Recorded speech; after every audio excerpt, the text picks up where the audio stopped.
out here at Lunatic Garage, who is gracious enough to let me strap the C5 on his chassis dyno to do some final tuning. She's getting straightened up right now and see what happens.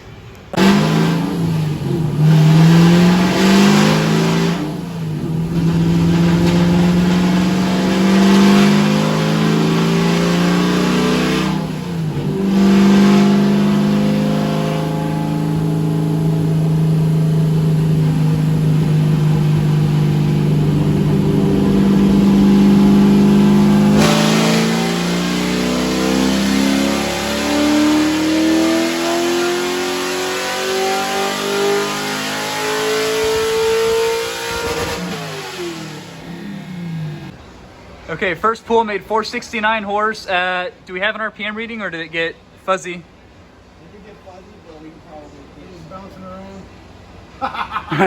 around.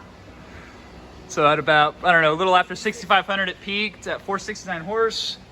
Go over the log, see what the timing was, see what the fuel charts looked, and then we'll start playing with stuff. Okay, as you can see here, we were a little rich throughout the whole curve. So I came back on the VE table, leaned it out in those spots. We're gonna make another hit with the same timing as is to get the lambda to balance out, and then we'll add a degree and see what happens.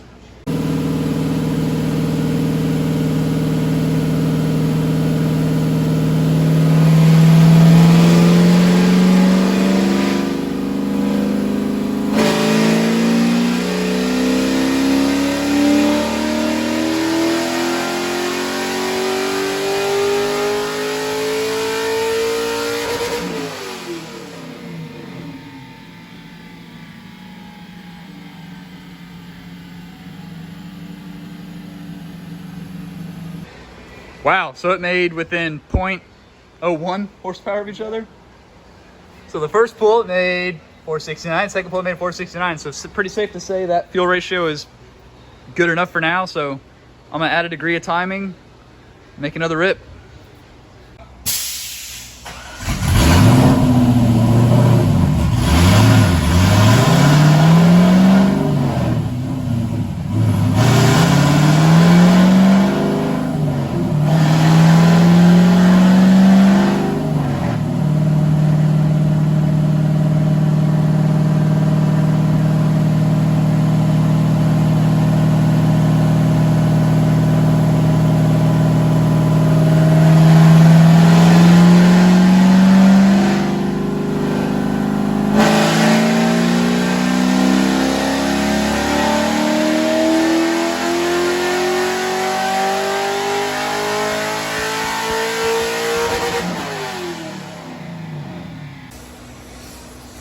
All right, so right now we're trying to figure out how to get an RPM signal, but I think it's a little too loud for the sensor to pick up the ground correctly.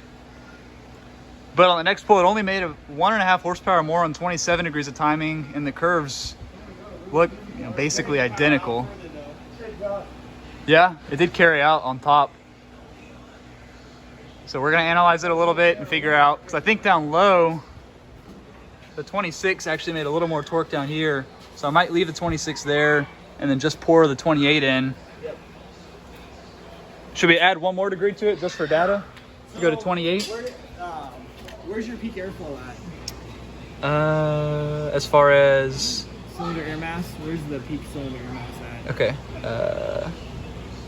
It's cylinder grams is right there, 0.67, then it comes up 0.82, 0.83, 0.4, 0.85, 0.6, right at the very end. It's still climbing. Yeah, it's still climbing. Yeah. So, I mean, it probably would tolerate. So, we're at peak torque at like... Josh is helping me out big time on this.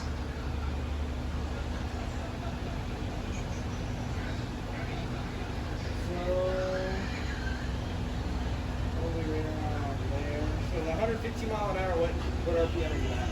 At 115, I was around 5,000 RPM. Okay, so what we normally would do is we would start feeding in for every break point you have. And where's your the tuner one? Lambda or? No, to pull up your file so you can look at your file real quick. Oh, okay. Oh, editor. Yeah. Do you want the spark table or the fuel table? The fuel table. Or the spark, I'm sorry, spark. Okay. I'm just running in speed density too. Yes. And I have them just copied over right now. So yeah, so normally what we would do, so you would want to go up to 26 at 5200 and then feed in half a degree each cell. Each increment coming out? Okay. Yeah, try feeding in half a degree from there. So yeah, run 26 up to peak and then start pouring in. All right, cool. We'll give that a shot. See what happens.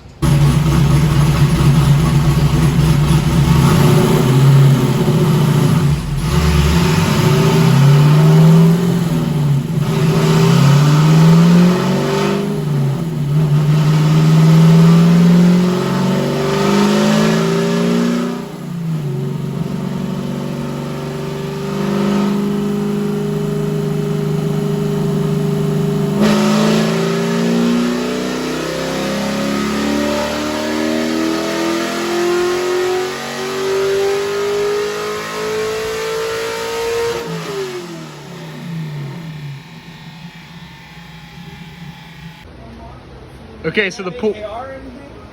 All right, so that last pull, all the timing made a couple horsepower less.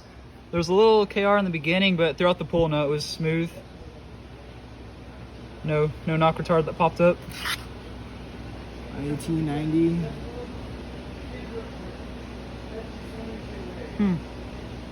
Interesting.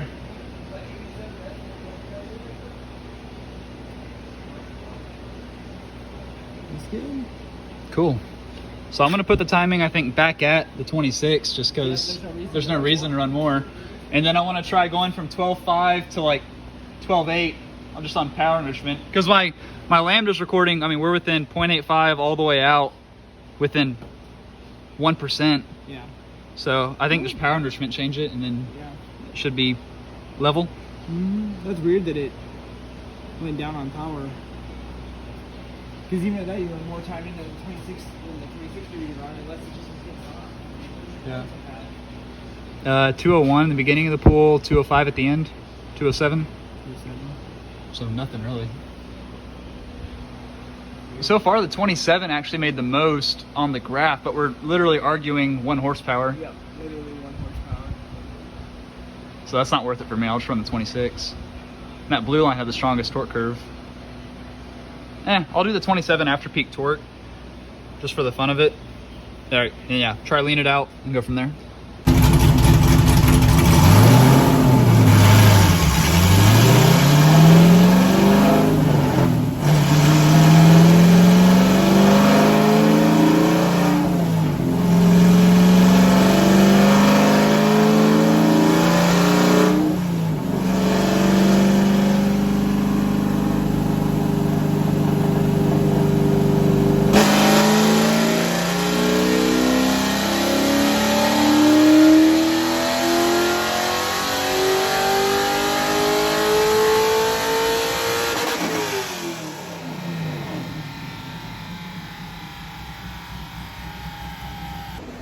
Okay, so all of our pulls today have really been plus or minus about 2 horsepower. So this combination is actually pretty much well damn dialed in.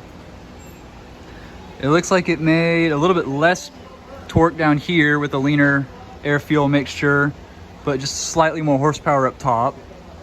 So I might play with the power enrichment a little bit, but I think all in all, I'm pretty happy with that 470 horse and about 397 foot-pounds of torque.